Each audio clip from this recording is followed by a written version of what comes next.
Hey there, friend, Nick here. I've been retired for 3 years now, and let me tell you something. Retirement is nothing like what they show you in those commercials. You know the ones. Couple in their 60s walking on a beach at sunset, not a care in the world. Guys playing golf every day. Woman's doing yoga and sipping wine with her friends. That's not retirement. That's a vacation commercial. And the problem is, a lot of us spent our whole careers believing that's what was waiting for us. We worked 40, 50 years thinking, just get to retirement, then life really begins. Then I'll be happy. Well, I got there, and it's complicated. Don't get me wrong, I'm not ungrateful.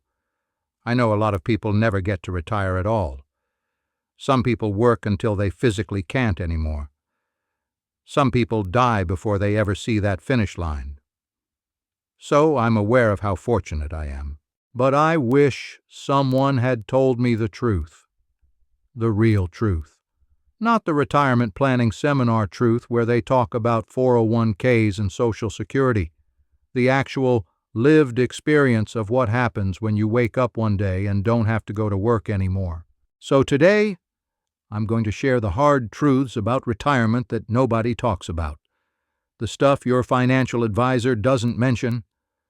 The stuff the AARP magazine glosses over. The real deal. Some of this might be uncomfortable. Some of it might make you anxious if you're getting close to retirement, but I'd rather you know now than be surprised later like I was. So grab your coffee. Get settled. Let's talk about what retirement is really like.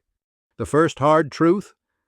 You're going to have an identity crisis, and it's going to hit harder than you think. For most of your adult life, when someone asks, "What do?" you have an answer. I'm a teacher. I'm an engineer. I'm a nurse. I'm a manager. Your job becomes part of your identity, part of how you see yourself and how others see you. Then you retire, and suddenly, you're nothing. Now, I know that sounds dramatic. You're still a person. You still have value. But that's not how it feels. At least, not at first. I was a school principal for 15 years. Before that, I was in education for 30 years. When people asked what I did, I had an answer, an identity, a purpose. I was someone who shaped young minds, someone who made a difference, someone who mattered. Then I retired. And at my first social event after retirement, it was a neighbor's barbecue, someone asked me the question, "So, Nick, what do you do?" And I froze, because I didn't do anything. I did things. I walked. I read. I fixed stuff around the house. But none of that felt like an answer. None of that felt like an identity. I stammered something about being retired, and the person nodded politely and changed the subject, and I felt invisible, like I'd lost something fundamental about who I was. Nobody warns you about this. Nobody tells you that retirement isn't just leaving a job. It's leaving a piece of yourself behind, and you have to figure out who you are without it. My buddy Tom, he was a surgeon for 35 years, respected, important, saving lives every day.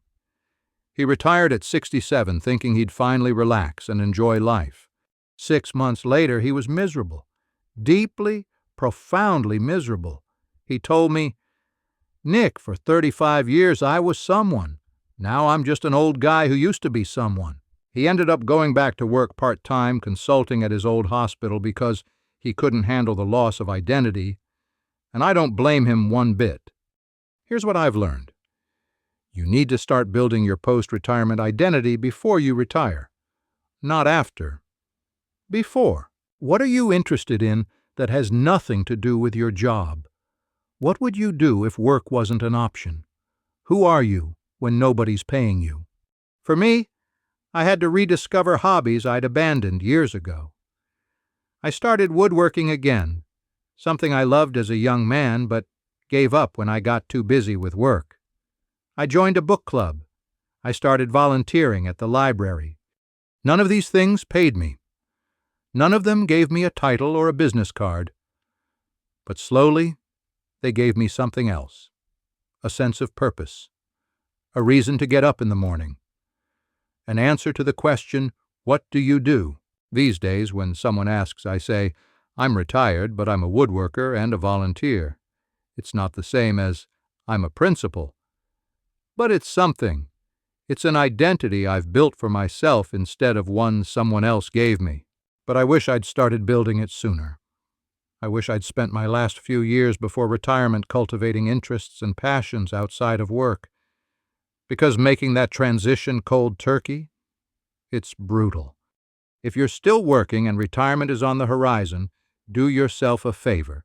Start figuring out who you're going to be when work isn't defining you anymore. Because that day is coming, and it's going to feel stranger than you think. Second hard truth. You're going to worry about money more, not less. I know. That doesn't make sense, right? You spent your whole career working so you'd have enough money to retire. You saved. You planned. You probably worked with a financial advisor who showed you charts and projections. But here's what they don't tell you. When you're working, you have a safety net. If something goes wrong, if an unexpected expense comes up, you can work overtime. You can take on an extra project. You can, in theory, make more money. When you're retired, that safety net is gone.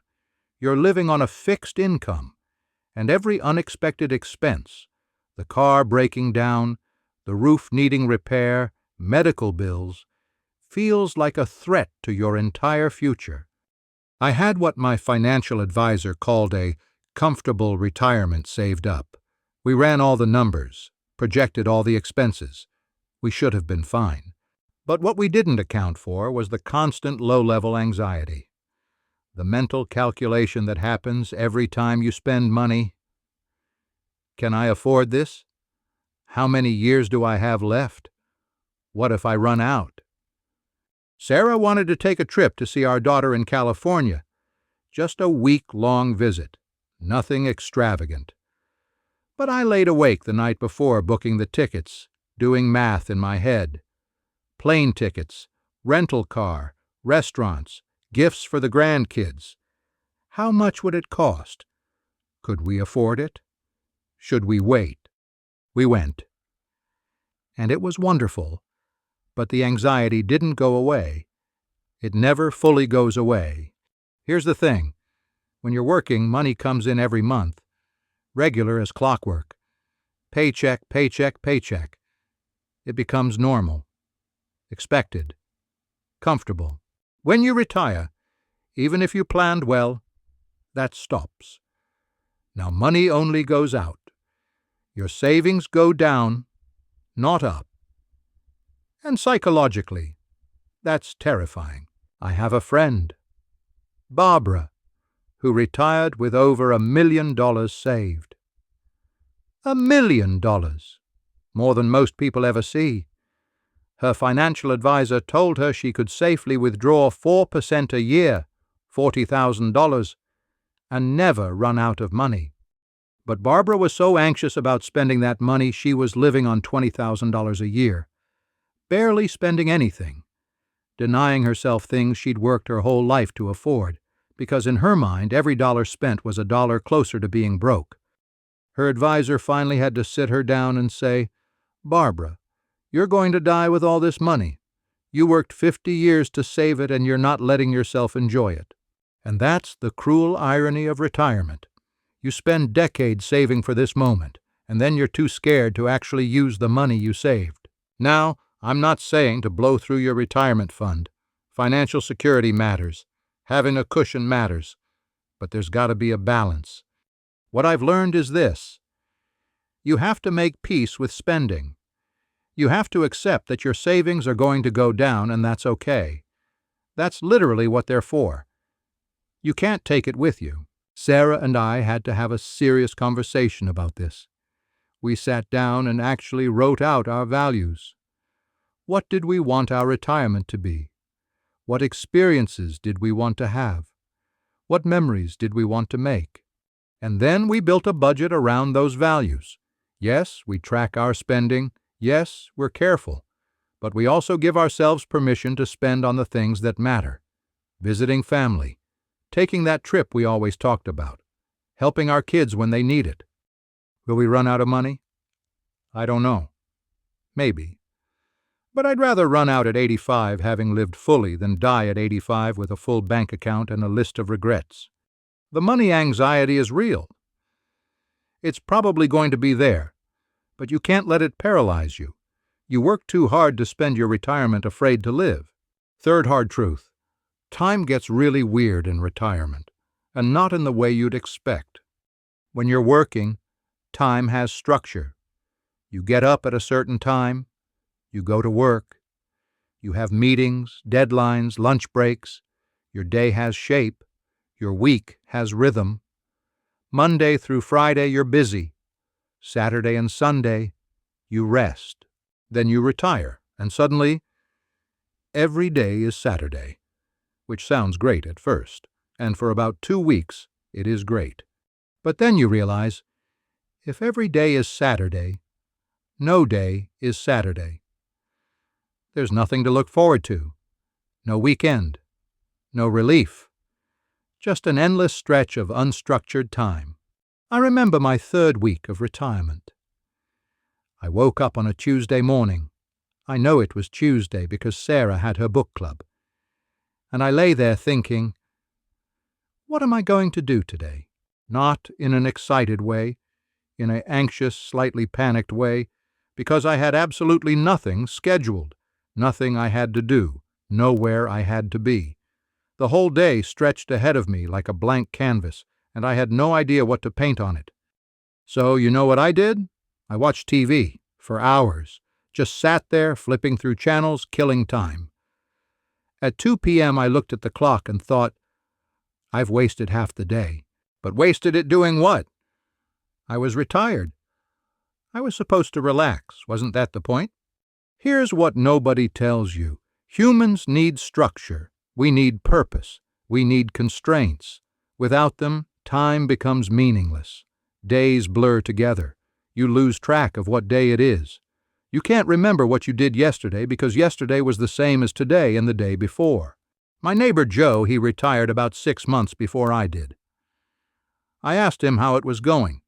He said, honestly, Nick, I'm bored out of my mind. I thought I'd love having nothing to do. Turns out having nothing to do is its own kind of prison. And I get it now. I really do. The solution isn't to go back to work, though some people do, and that's fine. The solution is to build your own structure, to create your own purpose. These days, I have a routine. Not a rigid one, but a routine nonetheless. I get up around the same time every day. I walk every morning. That's non-negotiable. I have my coffee and read the paper. I spend time in my workshop in the afternoons. Tuesday nights, Sarah and I have dinner with friends. Thursdays, I volunteer at the library. It's not much. It's not a job. But it's structure. It's purpose. It gives shape to my days. And here's the thing. I had to learn to be intentional about my time. When you're working, your time is spoken for. Other people tell you what to do and when to do it. When you retire, you have to tell yourself. And that's harder than it sounds. You have to decide what matters to you, what you want to spend your time on, what's going to give you a sense of accomplishment and purpose. Because without that, the days just slip away. And before you know it, a year has passed and you can't really remember what you did with it. Retirement isn't a permanent vacation. Vacations end. Vacations have a before and an after. Retirement is your life now, and you have to figure out how to live it intentionally, or you'll wake up one day and realize you've been sleepwalking through it. Hey, quick pause here. If what I'm sharing is hitting home, do me a favor and hit that like button. I know these truths aren't always comfortable, but I think they're important. And when you like this video, it helps YouTube share it with other people who are facing retirement or thinking about it. Maybe it's your friend who's retiring next year. Maybe it's your brother who's struggling with this transition. They might need to hear this too. So hit that like button. It takes 2 seconds and helps more than you know. All right, let's keep going. Fourth hard truth. Your relationships are going to change in ways you don't expect. Let's start with your spouse or partner. If you're married or living with someone, you probably spent most of your working life apart during the day. You had your world, they had theirs. You came together in the evenings and on weekends. There was space, independence, separate lives that intersected. Then you retire, and suddenly you're together all the time. All the time. Sarah and I had been married for 20 years when I retired. Good marriage, strong marriage. We loved each other. But we were not prepared for being in each other's space 24/7. The first month, it was fine. Kinda nice, even. We had breakfast together every morning. We could run errands together. We watched shows in the middle of the day. By the second month, we were getting on each other's nerves. I kept interrupting her routines. She kept trying to give me things to do. We were tripping over each other, literally and figuratively. One morning, she snapped at me, "Nick, I love you, but you need to find something to do that isn't following me around the house." She was right. I'd become hovering, aimless, and it was driving both of us crazy. We had to have a serious conversation about space, about maintaining our independence even though we were both home all day, about having separate interests and giving each other room to breathe. These days, we have what we call parallel play, like toddlers. We're both home, but we're doing our own things. I'm in my workshop. She's in her garden. We come together for meals and evenings, but we're not on top of each other all day. It took time to figure that out, and it took honest communication, but it saved our sanity and probably our marriage. Now, if you're single or widowed, you face a different challenge: isolation. When you're working, you're around people. Even if you don't like all your coworkers, there's interaction, conversation, human connection. You're part of something. When you retire, especially if you live alone, that can disappear overnight. Suddenly, you can go days without talking to another person, and that's dangerous for your mental health, for your emotional well-being, for everything. My friend Linda, she retired 2 years ago, lives alone. Her kids are across the country.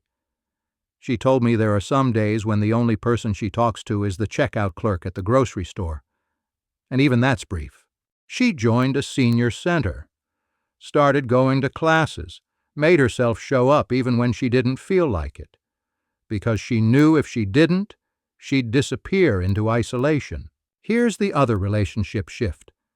Your work friends, the people you saw every day for years, maybe decades.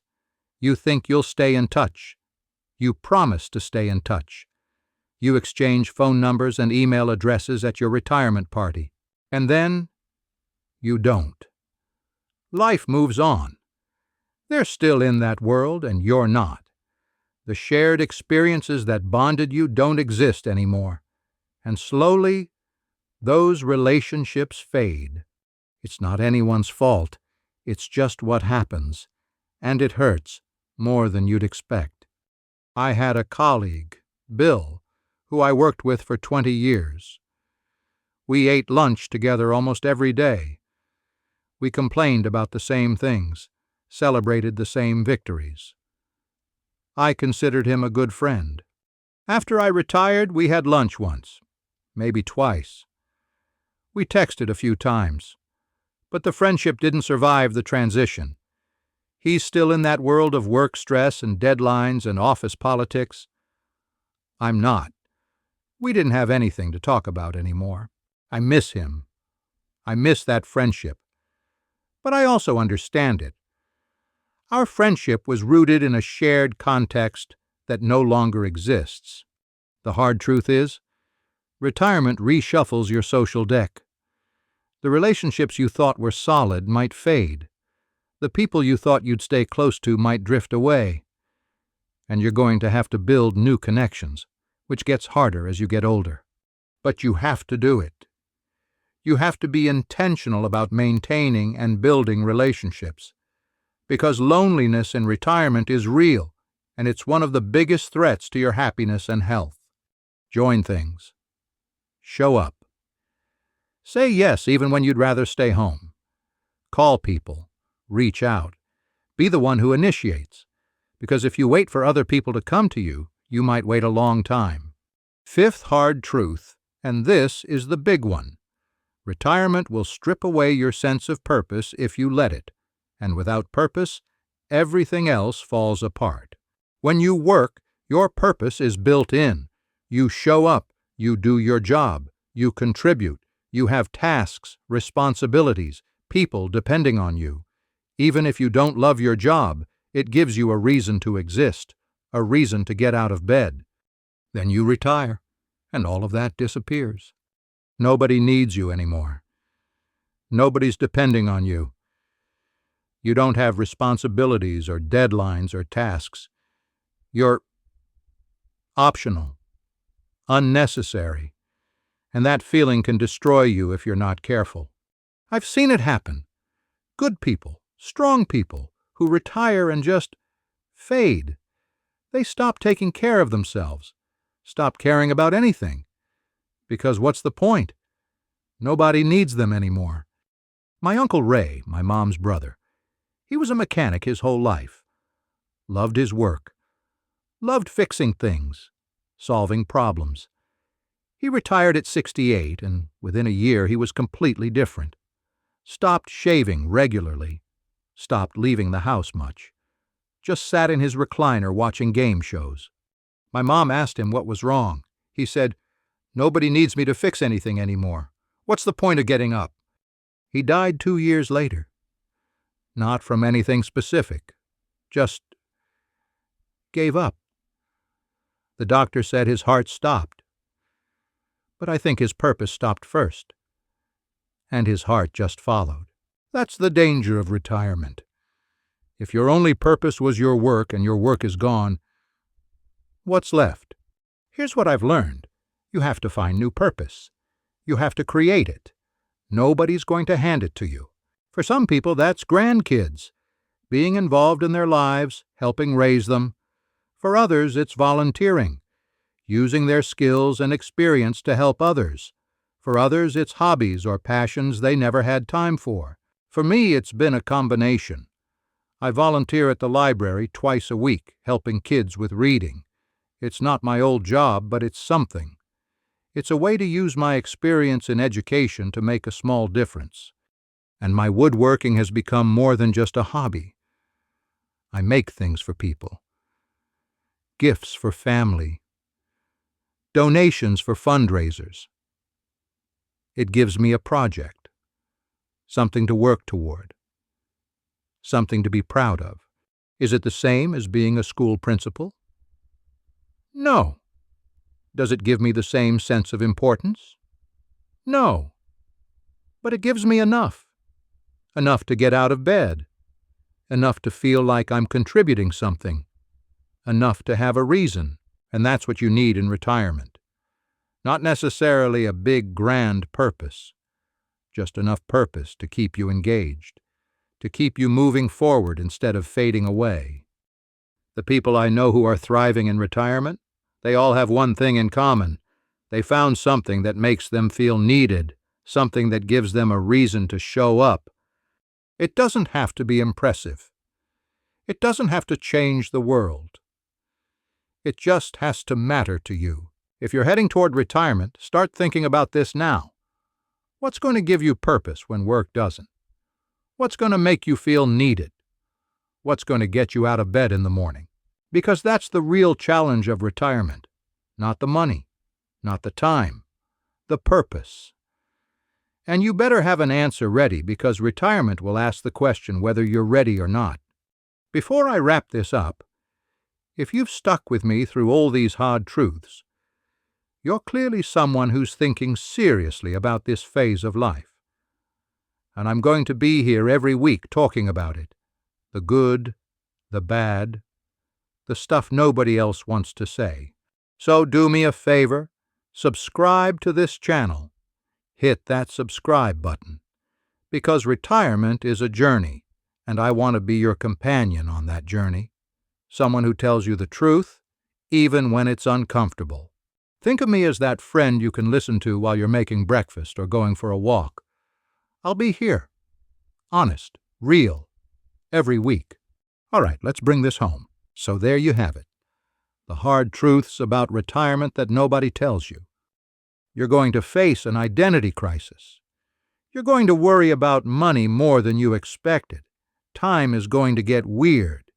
Your relationships are going to shift in uncomfortable ways, and you're going to have to fight to maintain your sense of purpose. None of this is in the retirement brochures. None of this comes up in the financial planning meetings. But all of it is real. Now, I don't want you to think I'm saying retirement is terrible. It's not. There are wonderful things about it. The freedom, the ability to do what you want, when you want, the time with family, the chance to finally pursue things you never had time for. But it's not a fairy tale. It's not a permanent vacation. It's life. Real life. With challenges and struggles and adjustments. The people who thrive in retirement are the ones who prepare for these challenges, who think about identity before they retire, who build relationships outside of work, who cultivate interests and passions, who figure out where their purpose is going to come from. If you're still working, use this time. Don't just plan financially. Plan psychologically. Plan socially. Plan purposefully. And if you're already retired and struggling with some of these truths, know that you're not alone. A lot of us are figuring this out as we go. It's okay to find it hard. It's okay to need time to adjust. It's okay to admit that it's not what you expected. The key is to keep moving forward, keep trying, keep adjusting, keep building a life that has meaning and purpose and connection. Because retirement can be wonderful. It really can. But only if you're honest about what it actually is and what it requires from you. I'm 3 years in now, and I'm still figuring it out, still adjusting, still learning. But I'm in a better place than I was a year ago. And hopefully, a year from now, I'll be in an even better place. That's all any of us can do. Take it one day at a time. Be honest about the struggles.